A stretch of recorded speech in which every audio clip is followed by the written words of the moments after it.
I said in Italian, this is an important day for the cooperation between Italy and India. For Italy, trade is very, very important. 40% of our GDP is trade. We want to push hard in this direction. There is an action plan, the Italian action plan, for strengthening our presence in non-European Union markets.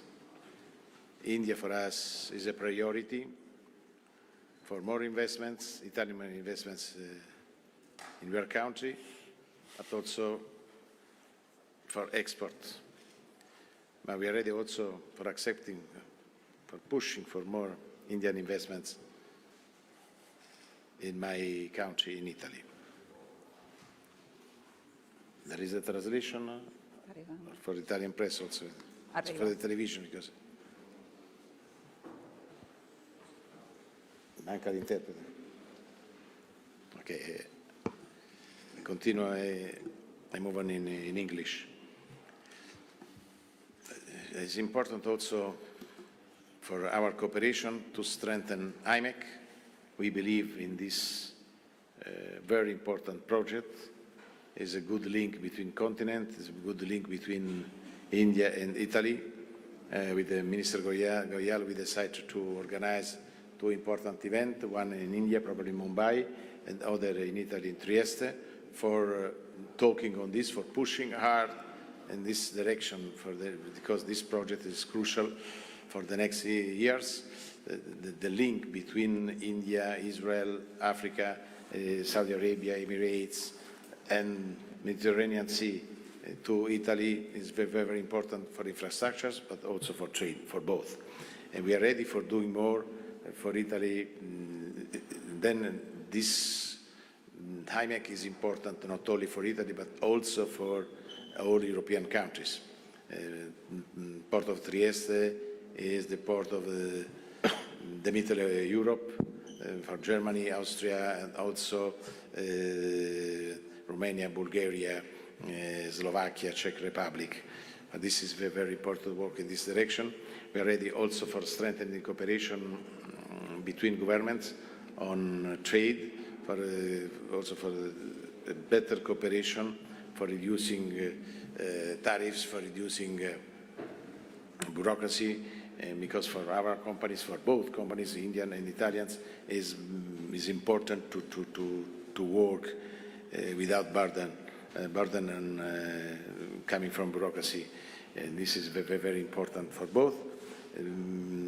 The cooperation at political level is very, very positive between India and Italy.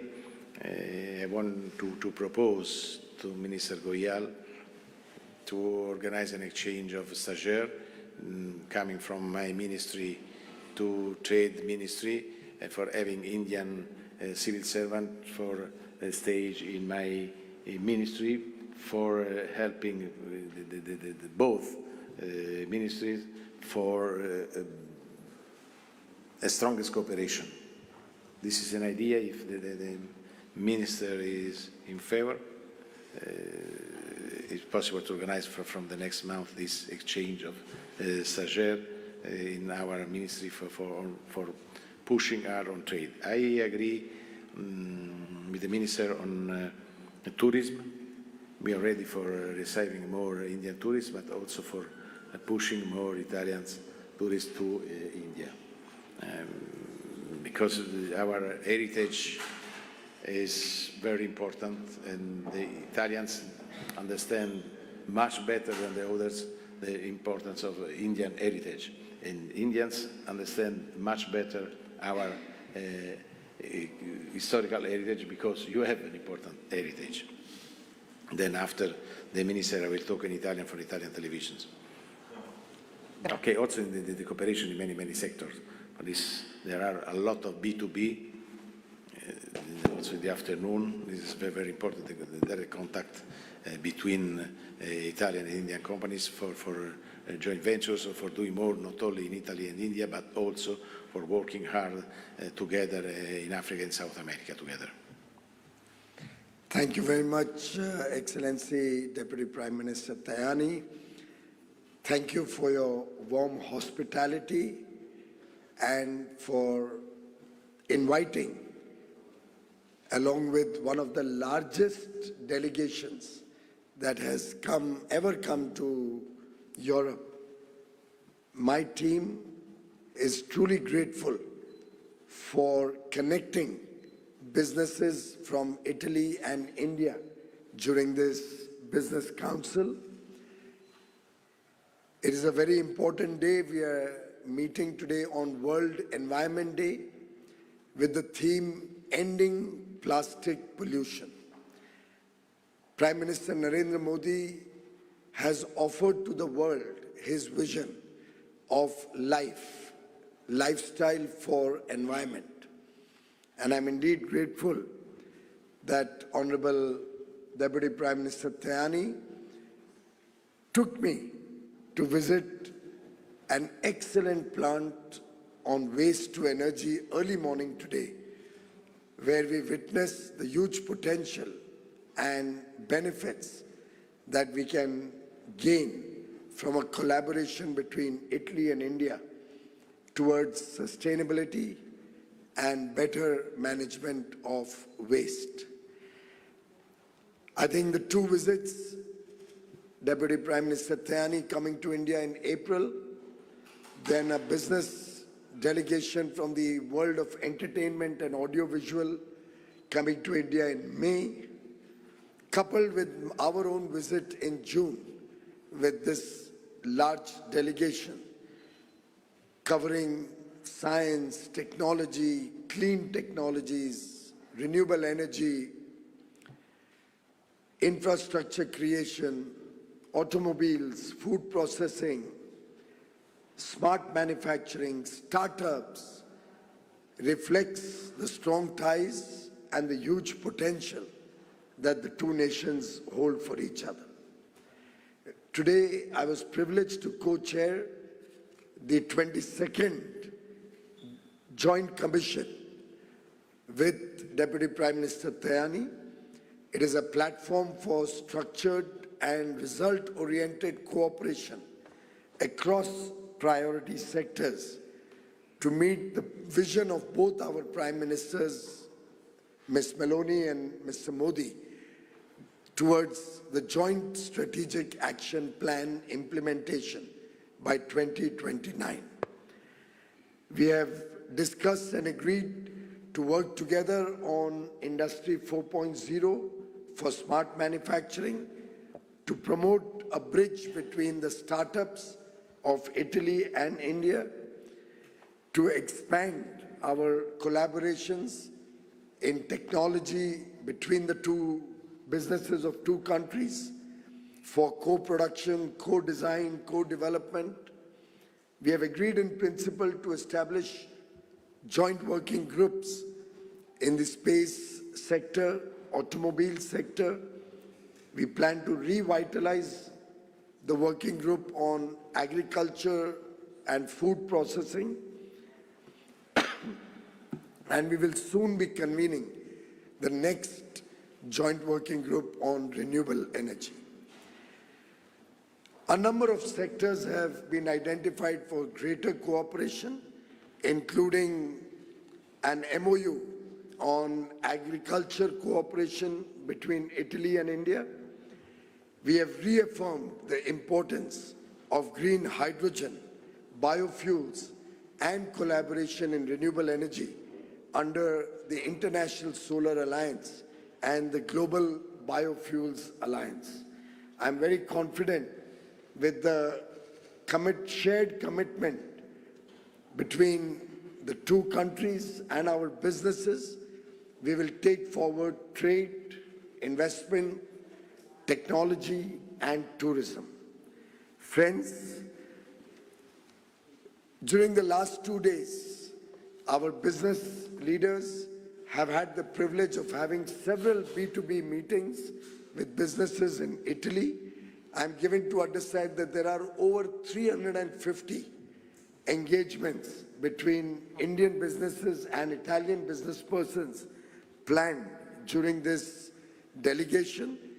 Many looking to trade, many looking to have joint ventures, collaborations. leveraging the strengths between the two countries. Each country, Italy and India, have a lot to offer. Our comparative and competitive advantages actually mean that we complement each other.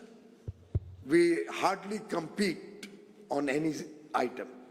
And therefore, in the spirit of complementary working, in the spirit of friendship and collaboration, offering the world's largest market of 1.4 billion young aspirational Indians, offering talent and skill to support the Italian economy, offering an economy which is today the world's 5th largest, expected to become the 3rd largest economy in the world by 2027, growing from a $4 trillion economy to a $35 trillion economy by 2047.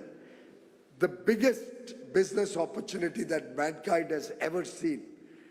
I believe the Italy-India partnership holds great potential for the future, and working together, as Deputy Prime Minister Tajani just said, we have big plans, whether it is the IMEC, the economic corridor proposed in 2023, whether it's our effort to have greater tourism, whether it's our proposal to have an Italian enclave which will be set up in one of the industrial smart cities in India, where we will create social infrastructure to suit the Italian requirements, a hospital set up by Italian standards, schools and colleges to support the Italian expatriates who come and work there, your own restaurants, your own hotels. We want to create a home away from home for Italian businesses. And I do believe that will help expand the relations between the two countries. Let us work together. Let us work as brothers and friends. Thank you very much for your support through the media to this partnership. And I'm indeed once again very grateful to Deputy Prime Minister Tajani for his friendship and for his deep commitment to this partnership. Thank you. Presidente, se vuole la traduzione funziona, se vuoi dire due parole. Rispondendo alle domande magari parlo in italiano, lo dico per le televisioni italiane perché poi... Allora, la prima domanda è Claudia Mondelli, RAI. Sì, buongiorno. La domanda è questa, con i dazi di Trump, con Trump che cambia le borse con un respiro praticamente, l'Italia cerca nuovi partner commerciali o incrementa i rapporti con i partner per un commercio sempre più forte, per un'esportazione sempre più forte? L'Italia ha un piano d'azione che abbiamo approvato prima dell'insediamento della nuova amministrazione americana, che punta a esplorare mercati o a rafforzare la nostra presenza in mercati non europei. E questo non significa che noi abbandoniamo il mercato americano, tutt'altro, non abbandoniamo il mercato europeo, tutt'altro, rappresentano due grandi opportunità. Stiamo lavorando per sostenere l'azione dell'Unione Europea per arrivare ad un accordo con gli Stati Uniti, così come è stato raggiunto tra Stati Uniti, Messico, Canada e Cina. Però siccome abbiamo obiettivi ambiziosi, quello di arrivare a 700 miliardi di export entro la fine del 2027, è ovvio che dobbiamo lavorare intensamente anche con altri paesi che rappresentano delle opportunità straordinarie per noi. E uno di questi paesi certamente è l'India, perché è un paese grandissimo che svolge un ruolo politico importante, il paese più popolato al mondo, abbiamo ottime relazioni, sottolineo che si tratta anche di una grande democrazia, è protagonista nell'area dell'Indo-Pacifico. Noi dobbiamo guardare verso Oriente, quindi il nostro impegno per rinforzare la nostra presenza in India dal punto di vista degli investimenti, per rinforzare le nostre esportazioni in India significa veramente guardare al futuro ma come abbiamo detto siamo anche aperti ad accogliere maggiori investimenti indiani nel nostro Paese, a fare anche joint ventures per essere presenti in altri mercati mondiali. Sono tanti settori di collaborazione, quindi credo che l'India, come il Messico, come altri grandi paesi possono essere nostri importantissimi partner commerciali in tantissimi settori. Con l'India stiamo lavorando molto bene, come ho detto i 2 incontri che organizzeremo, uno in India a Mumbai e uno a Trieste sul corridoio IMEC rappresentano punti salienti di una strategia. Non sono incontri occasionali quelli che abbiamo, ma il rapporto Italia-India è un rapporto strategico, per quello ho detto anche che farò di tutto perché si possa raggiungere a livello europeo un accordo sull'accordo di libero scambio tra Unione Europea ed India, perché ritengo che l'India debba essere uno dei principali interlocutori non solo dell'Italia ma dell'intera Unione Europea.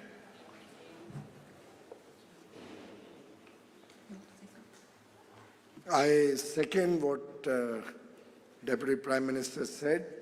We are having very, very active and extensive discussions to finalize a very well-balanced, fair and equitable free trade agreement between the EU and India, which will open up large opportunities for both countries, the 27-nation EU bloc and India, and of course Italy and India can expand their bilateral trade.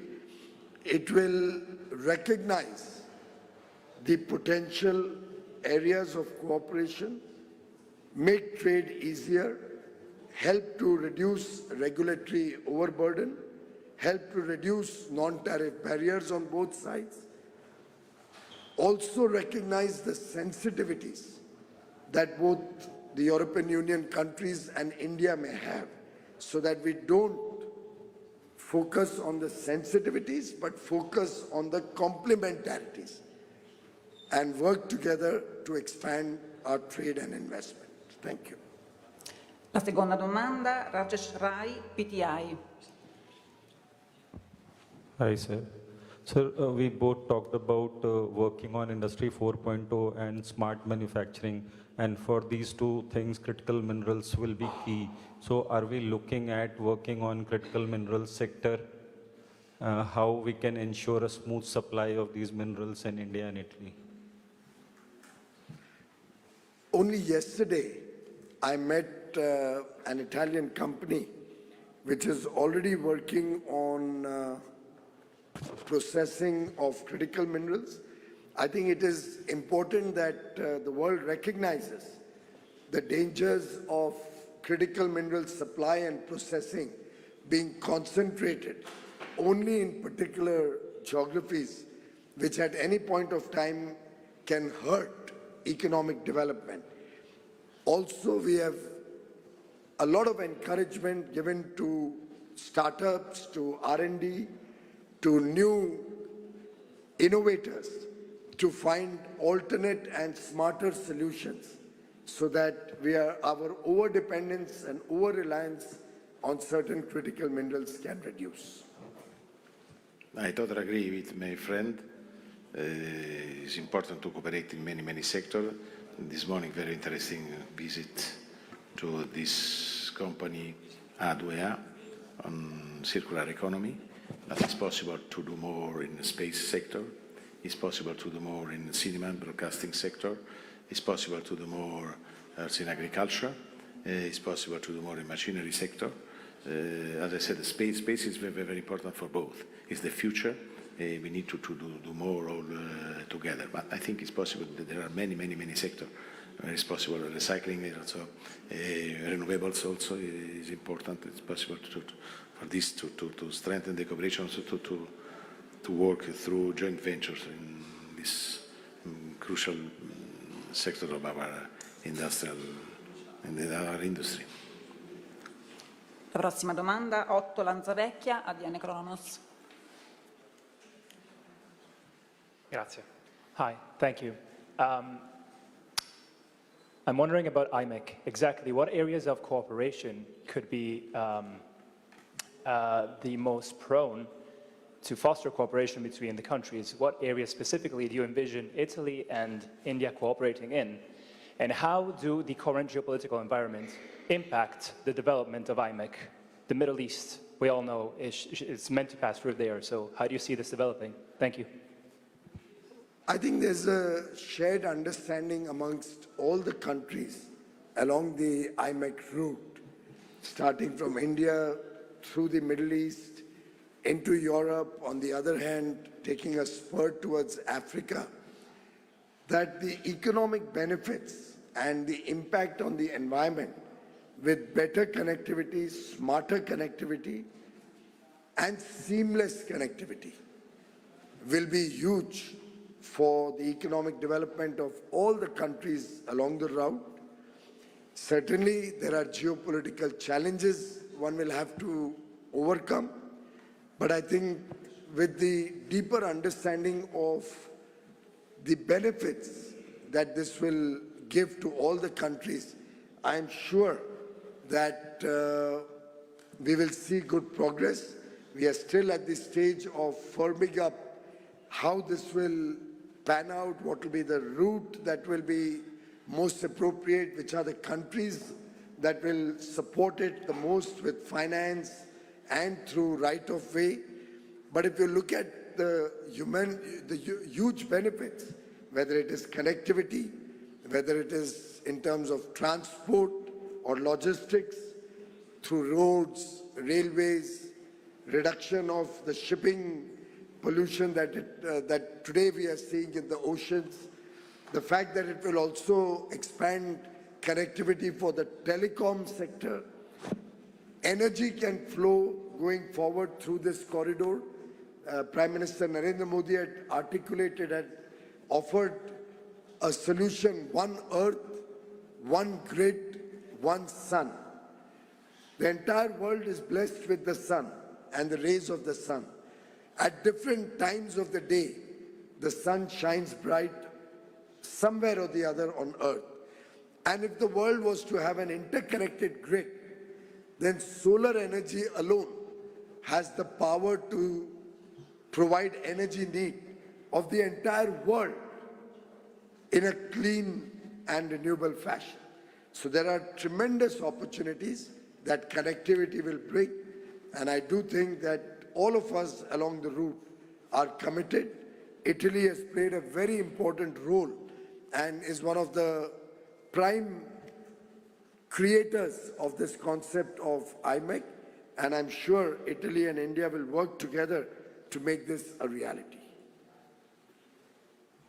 Per l'Italia IMEC rappresenta una priorità.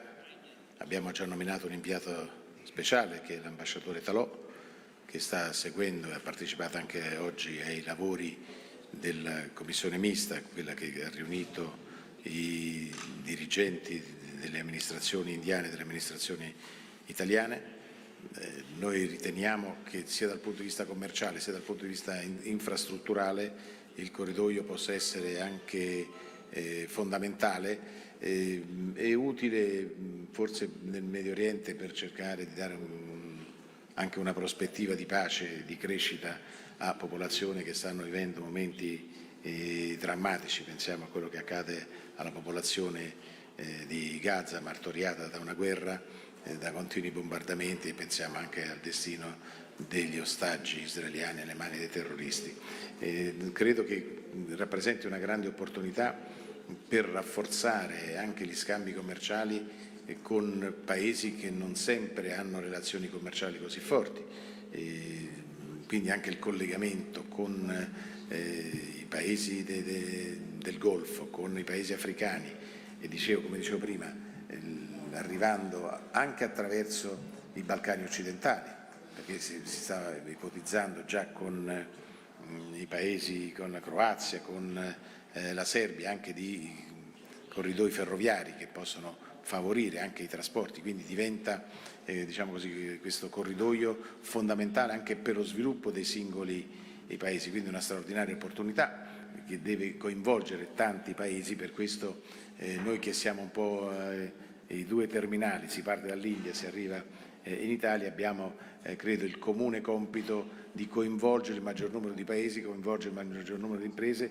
per far comprendere a tutti l'importanza di questo corridoio, non soltanto per i punti di partenza e i punti di arrivo, ma anche per tutti i paesi che vengono attraversati, perché AIMEC rappresenta una straordinaria opportunità di crescita, di ammodernamento dei sistemi infrastrutturali, anche della parte dell'aspetto tecnologico, anche penso ai cavi. Noi già abbiamo una straordinaria collaborazione, come sapete c'è il cavo che dovrà collegare Genova a Mumbai, quindi tutte queste novità devono rappresentare delle straordinarie opportunità di crescita, di sviluppo e di competitività.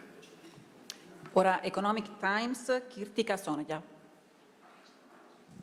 So you said that the bilateral trade at present is suboptimal and we need to increase it. So what targets are we looking at? And similarly for investment and tourism?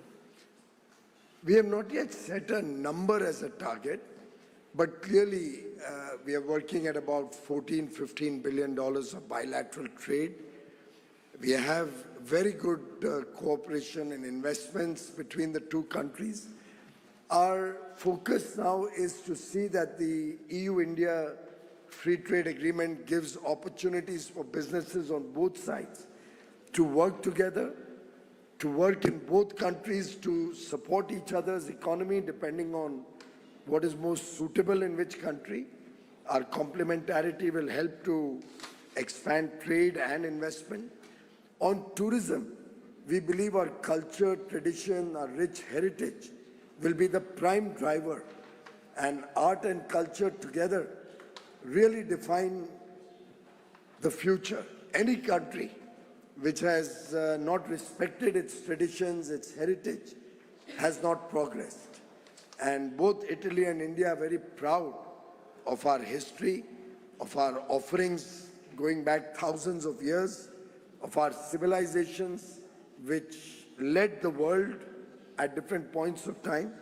And therefore, I think once the EU-India FTA gets formalized, we'll be able to identify even more precisely and in greater detail what could be the areas which can drive growth for both countries. E noi non poniamo no limits for the business. Yes, we want to increase the number of Italian investors in India. We want to increase the number of Indian investors in Italy.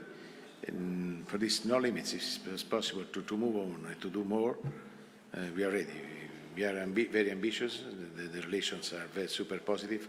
Also, the relations between entrepreneurs are very positive. Also, the B2B in the afternoon are crucial if we want to do more together, Indians and the Italians. Not only the Indian government, the Italian government, but also the Indian entrepreneurs and the Italian entrepreneurs. Our job is to push in the right direction for doing more in export, in investments, internationalization, and also for organizing other joint ventures, not only in your country, in my country. Ora ANSA, Bianca Maria Lanfredi.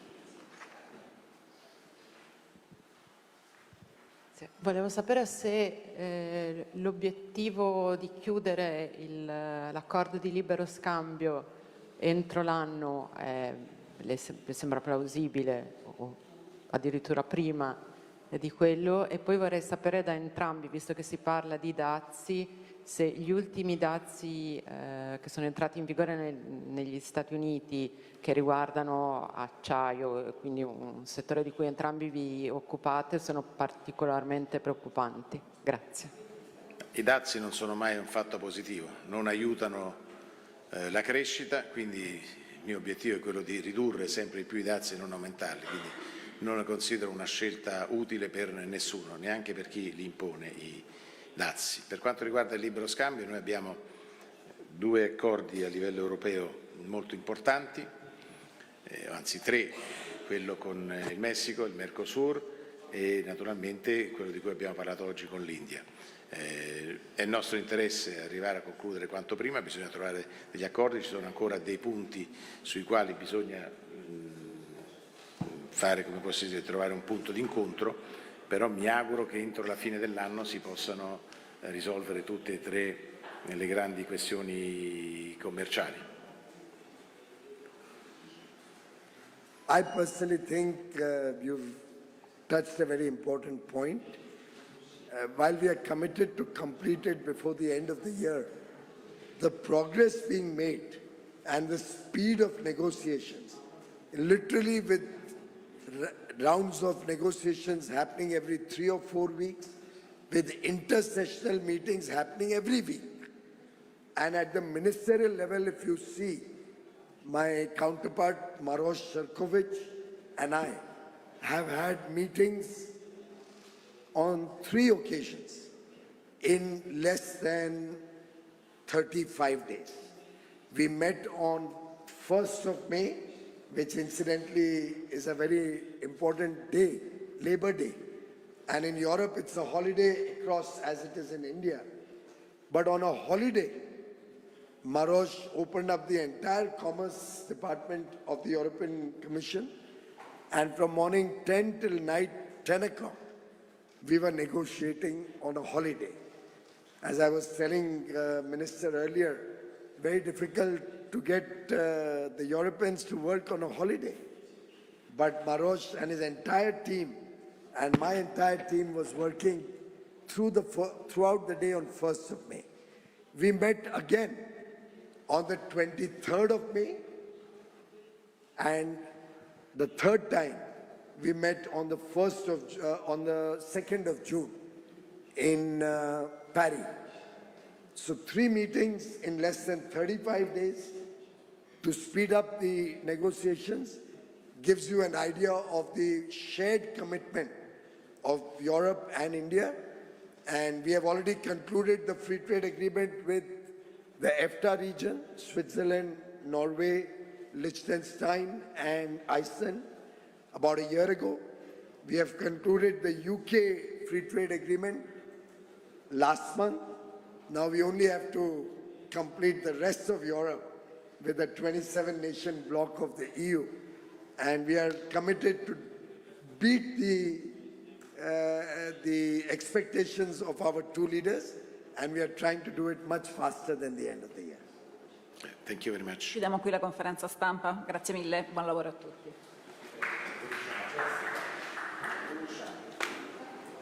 Thank you very much.